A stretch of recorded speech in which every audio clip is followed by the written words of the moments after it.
Early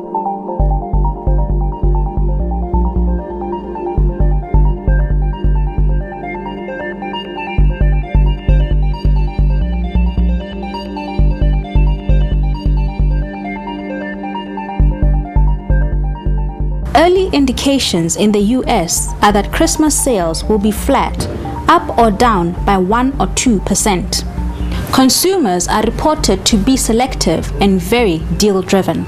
I am Nomalungelo Nsinamwa, and welcome to First Issues. Research done by Deloitte in South Africa has revealed that many consumers prefer to spend their money on basic goods such as food and less on luxury goods and other consumables. In Botswana, retailers are optimistic, with some, such as Hi-Fi Corporation and HomeCorp, upbeat about the festive season sales despite the current financial crisis. What should consumers be aware of during this festive season? What pitfalls should they avoid? And what bad habits should they avoid during this season of mad spending? We're joined this evening by Mr. Kwanele Ngwenya, who is the head of retail banking for First National Bank of Botswana. Kwanele, welcome to First Issues and thank you for joining us. Thank you and good evening to you. Kwanele, it is almost guaranteed that during this time of the festive period, a lot of consumers will be spending a lot of money with very little regard to the long-term effects. What advice would you give to the consumers who will go out and spend that money? I think my first advice basically would be to say that consumers should not spend what they don't have. In most cases, we get carried along with the Christmas euphoria and go on a spending spree and spending the money that we have. I'm sure we see in the market what's happening. Everybody's going out to the market and advertising half price, these buy today and pay 3 months later. Those incentives, they tend to be a bit of a challenge as you go along. So the advice basically is that consumers should not spend what they don't have. Speaking of the marketing that is done, the half price, pay 3 months later, it might seem like something that is sincere by the sellers. Is it really something sincere? Well, I think everybody's in business of making money or selling whatever their gadgets, whatever they're selling. But in most cases, repayment holidays are proven to be more expensive. By payment holiday, you mean? I mean, if the advert says buy today and pay 3 months later, basically those are repayment holiday. It means we're giving you a holiday to pay back the debt or whatever the credit is. The advice there is that you need to understand the numbers. You need to understand what it means to the end figure that you'll be paying.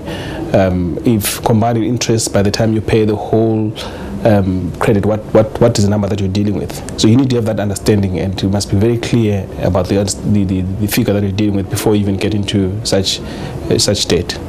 Whose responsibility is it to get that number? Is it my responsibility as the consumer, or is it the retailer? I think it's a both responsibility. Consumer, you need to understand, if you're buying something, you need to know how much it's going to cost you. And costing, it doesn't mean that if an item is costing 150, is just looking at that item as 150 as you buy it now. You need to understand what are the finance charges, what are the mean charges, what are the insurance that comes with it. All those things are money that you end up paying at the end of the day.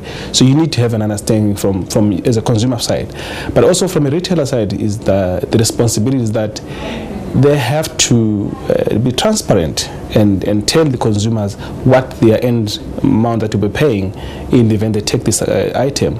So the responsibility is on both sides. I think the retailers need to show that if you buy this item cash right now, what is the number that you'll be paying, and if you buy it over a period of time with those repayments, balloons, or repayments period, holidays, what does it mean to the bottom number? From your experience, would you say that the consumer consumers do make themselves aware of what the final figures would be?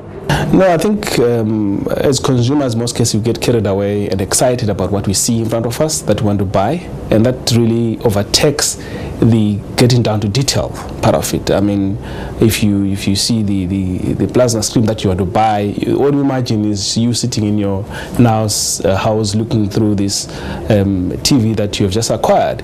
But come the time to pay, that's when the challenge comes in. So I don't think they really spend a lot of time paying attention to detail, which is an advice that I need to give, that you need to pay attention to those details and don't overtaken by the excitement of what you're buying. Apart from transparency that you mentioned earlier, what other responsibility would you put on the retailer in terms of informing the consumer? The responsibility, as I had mentioned before, that if, for argument's sake, if it's a loan or a debt or buying the credit through any other retailers, is for the retailers to be transparent about their finance charges, about the admin fees that they are charging, and about what does that at the end of the day come to.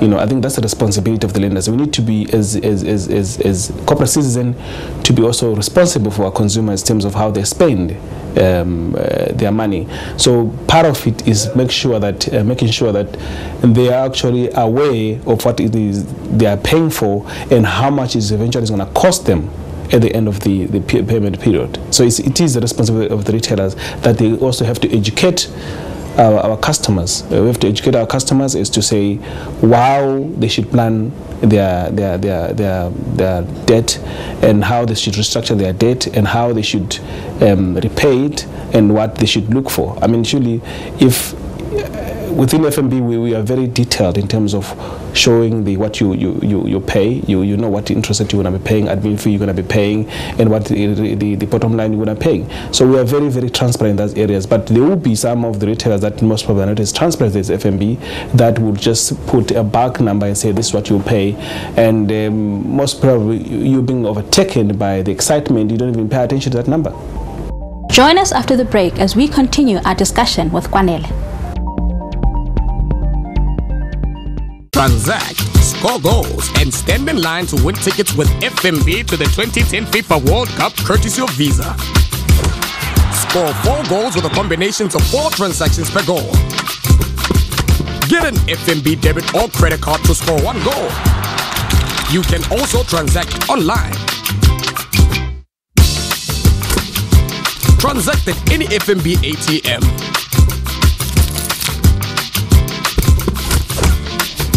Or purchase goods and swipe. Score big with FNB thanks to Visa. FNB, how can we help you?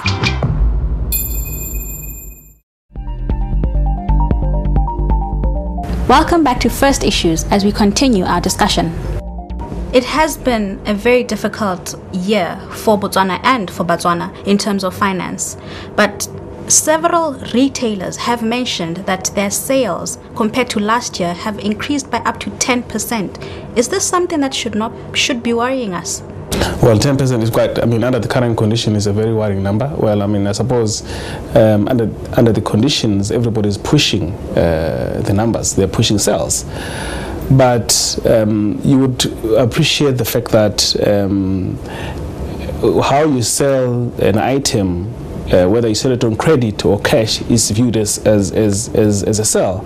So I would imagine that most of these recorded sales will be credit sales. You know, basically, like we just mentioned, that you buy now and you pay month end, or you pay 3 months down the line. Those basically be recorded as sales. So it's quite a very worrying trend, because it basically means that people are not taking into account the current financial crisis that the country is in.